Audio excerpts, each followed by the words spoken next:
Walah. Iya. Cek, cek.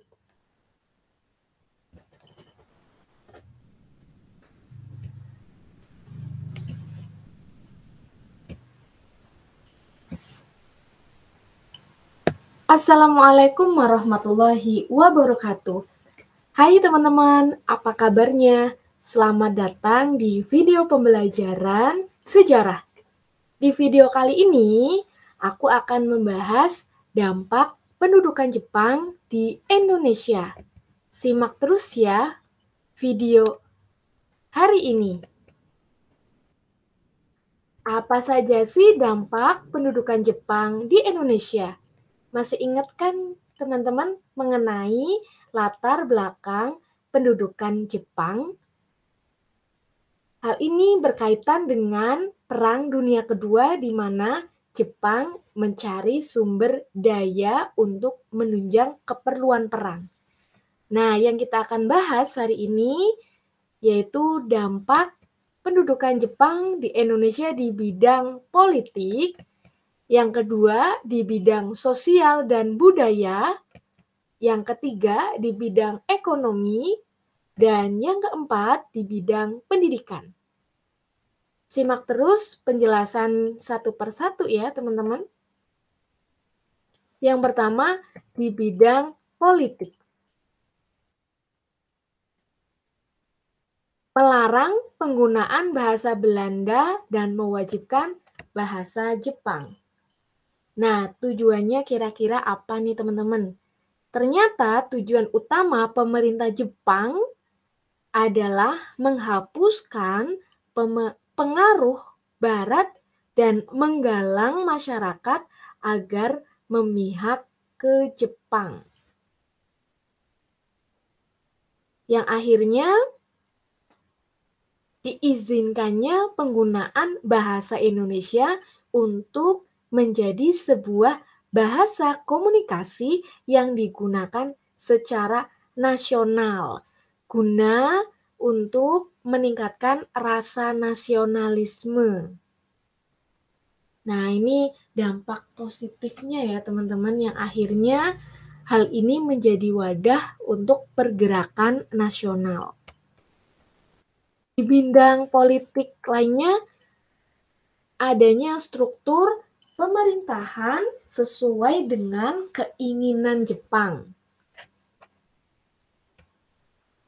Misalnya, desa disebut ku, kecamatan disebut so, kawedanan disebut gun, kota praja disebut shi, kabupaten disebut ken, dan karisidenan disebut shu.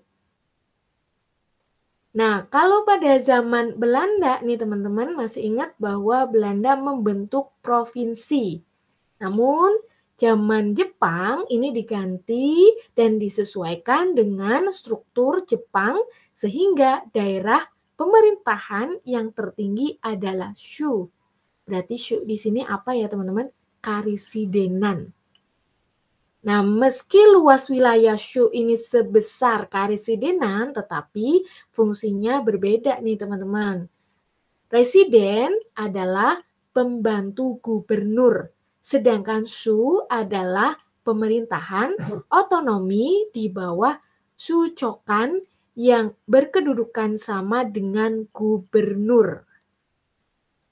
Nah, aturan ini sesuai dengan Undang-Undang Nomor 27 tentang Aturan Pemerintahan Daerah dan Undang-Undang Nomor 28 tentang Pemerintahan Shu dan Tokubetsushi. Nah, ada yang tahu Tokubetsushi itu apa ya? Silakan jawab di kolom komentar ya. Nah, selain itu, juga pada masa pendudukan Jepang dibentuk Chuosangi-in yang fungsinya tidak jauh berbeda dengan Volksat zaman Belanda ya.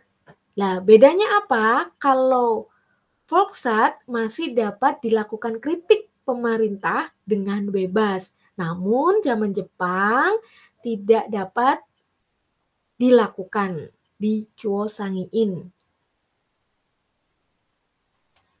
Nah, udah tahu jawabannya mengenai Tokubetsushi? Aku kasih tahu ya teman-teman. Tokubetsushi ini merupakan daerah istimewa seperti Yogyakarta dan Solo. Nah, kedua aturan undang-undang nomor 27 dan nomor 28 ini dilaksanakan ketika tenaga sipil dari Jepang ditempatkan di Jawa untuk melakukan tujuan reorganisasi. Nah, pemerintahan Jepang yang menjadikan Jawa sebagai pusat perbekalan perang di wilayah selatan nih, teman-teman. Yang ketiga, membentuk pemerintahan militer dan angkatan darat dan angkatan laut. Pemerintahan militer ini berada di bawah pimpinan Panglima tertinggi Jepang untuk Asia Tenggara yang berkedudukan di Dalat, Vietnam. Nah, angkatan darat dan angkatan lautnya ya, jadi angkatan darat nih teman-teman berpusat di Batavia dengan wilayah meliputi Jawa dan Madura. Angkatan darat di Sumatera berpusat di Bukit Tinggi. Sedangkan angkatan laut berpusat di ujung pandang yang membawai wilayah Kalimantan, Sulawesi, Nusa Tenggara, Maluku, dan Irian. Yang keempat, membentuk organisasi-organisasi sebagai alat propaganda. Teman-teman masih ingat tidak? Kira-kira organisasi bentukan Jepang itu apa saja? Yuk kita ingatkan kembali. Nah, teman-teman, di sini ada 12 organisasi bentukan Jepang di Indonesia. Antara lain, Gerakan 3A, PETA, Putra, Kenpetai, Heiho, Keibodan, Sainendan, Suisintai, Fujinkai, Gakokotai, Jawa Hokokai, dan Masumi. Nah, masih ingat tidak kira-kira mana organisasi militer dan mana organisasi semi militer? Nah, namun organisasi bentukan Jepang ini gagal nih teman-teman. Justru dimanfaatkan oleh kaum pergerakan sebagai wadah untuk melakukan pergerakan nasional. Kebijakan Jepang di bidang politik yang keras itu membangkitkan semangat perjuangan rakyat Indonesia, terutama kaum nasionalis, untuk segera mewujudkan cita-cita Indonesia merdeka.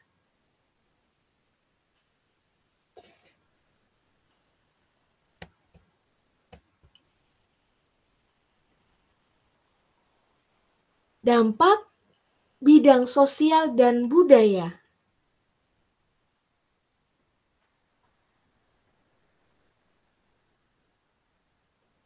Yaitu kerja paksa. Kalau zaman Belanda, kerja paksa ini disebut juga rodi, sedangkan kerja paksa di zaman Jepang disebut romusa, teman-teman.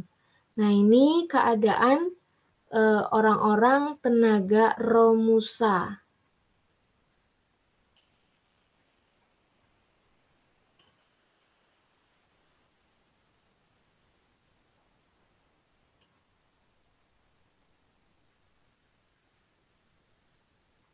Nah, para pekerja romusa ini diperlakukan dengan kasar dan kejam.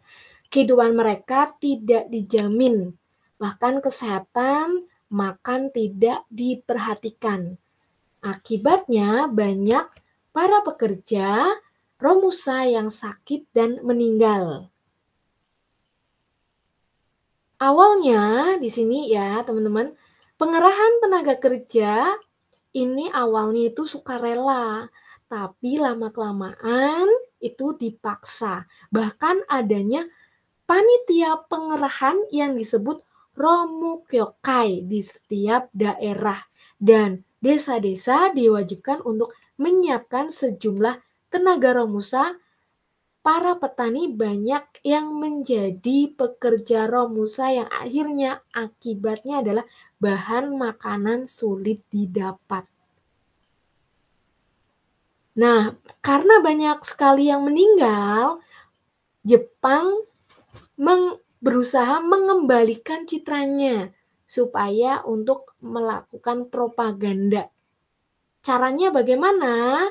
Menyebut para pekerja romusa sebagai pahlawan pekerja atau prajurit ekonomi. Digambarkan sebagai sosok yang suci dalam menjalankan tugasnya.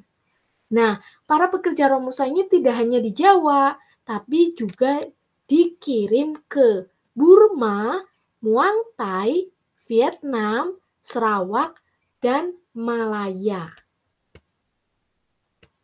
Selain romusa, di sini ada kegiatan melakukan seikere setiap upacara bendera.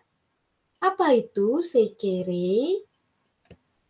Nah, seperti ini teman-teman, yaitu penghormatan ke arah Tokyo dengan membungkukkan 90 derajat untuk Kaisar Jepang Tenno Heika. Nah, karena masyarakat Indonesia mayoritas Islam, banyak sekali ya pertentangan-pertentangan. Ini dikarenakan gerakan ini seperti gerakan yang ada di dalam sholat, ya, yaitu ruku. Nah, jadi kewajiban syekere ini mendapat pertentangan oleh kalangan ulama sehingga menimbulkan perlawanan fisik nih teman-teman. Salah satunya peristiwa Singaparna, yaitu perlawanan yang dilakukan Kiai Haji Zainal Mustafa. Nah, beliau adalah seorang pemimpin pondok pesantren Sukamanah, Tasikmalaya, Jawa Barat. Selain itu nih, karena tidak mau adanya pengaruh Belanda di Indonesia, banyak nama-nama kota yang menggunakan bahasa Belanda diganti bahasa Indonesia. Contohnya, seperti di sebelah kiri teman-teman ada kota Batavia diganti menjadi Jakarta. Sedangkan di sebelah kanan di sini ada Buitenzorg menjadi Bogor. Yang keempat, kebijakan Kinrososhi, yaitu tradisi kerja bakti secara massal pada masa pendudukan Jepang.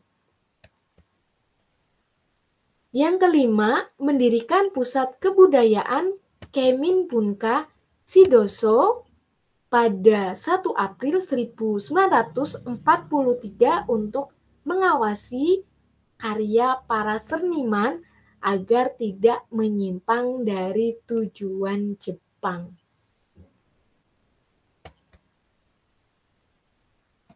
Yang ketiga, ini dampak di bidang ekonomi. Masyarakat wajib melakukan pekerjaan yang dinilai berguna bagi masyarakat luas.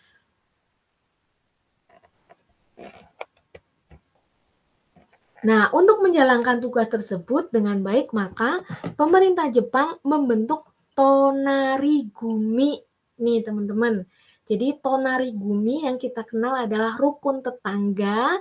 Ini merupakan salah satu dampak pendudukan Jepang yang sampai sekarang masih ada ya.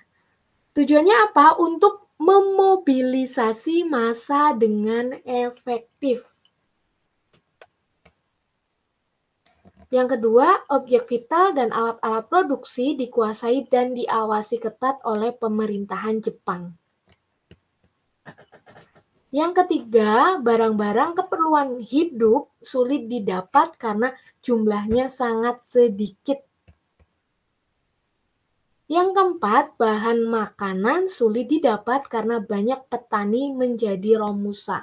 Jadi kalau zaman Belanda nih teman-teman, tanaman yang boleh ditanami adalah tanaman yang laku di pasar Eropa. Seperti tebu, salah satunya. Tapi pada saat zamannya Jepang, itu tidak boleh. Hanya boleh tanaman yang bisa mendukung perang di Pasifik. Contohnya tanaman jarak. Ya, walaupun semua perkebunan diganti sawah, tapi tetap para petani harus melakukan ikut bergabung menjadi romusa. Yang kelima, bahan-bahan pakaian sulit didapat bahkan menggunakan karung goni sebagai bahan pakaian nih teman-teman. Yang keenam, obat-obatan sulit didapat. Yang ketujuh, peningkatan jumlah gelandangan di kota-kota besar seperti Jakarta, Bandung, Semarang, dan Surabaya. Yang kedelapan, pasar gelap tumbuh di kota-kota besar. Dan yang kesembilan, inflasi parah karena uang yang dikeluarkan pemerintah Jepang tidak ada jaminannya. Dan yang terakhir, dampak di bidang pendidikan. Para pelajar wajib mempelajari bahasa Jepang. Yang kedua, para pelajar harus mempelajari adat istiadat Jepang, lagu kebangsaan Jepang, Kimigayo, dan gerak badan sebelum pelajaran dimulai. Yang ketiga, bahasa Indonesia mulai digunakan sebagai bahasa pengantar di semua sekolah dan menjadi mata pelajaran wajib. Tapi ini mempunyai dampak positif teman-teman, dengan penggunaan bahasa Indonesia semakin erat semakin erat persatuan dan kesatuannya. Yang keempat, perkembangan perguruan tinggi mengalami kemunduran. Banyak perguruan tinggi yang ditutup pada tahun 1943. Para pelajar dianjurkan masuk organisasi militer.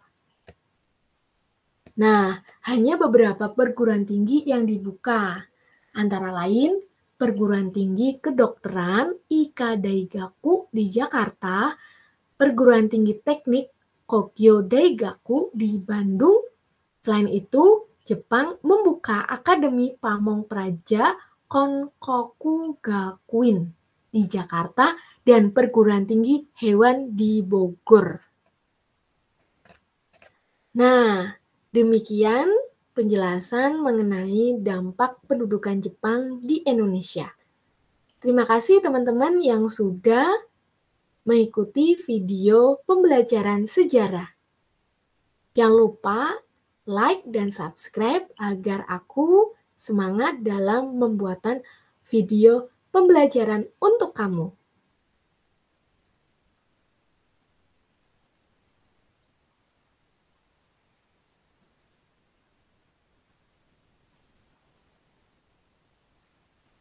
Terima kasih dan simak terus video-video pembelajaran berikutnya.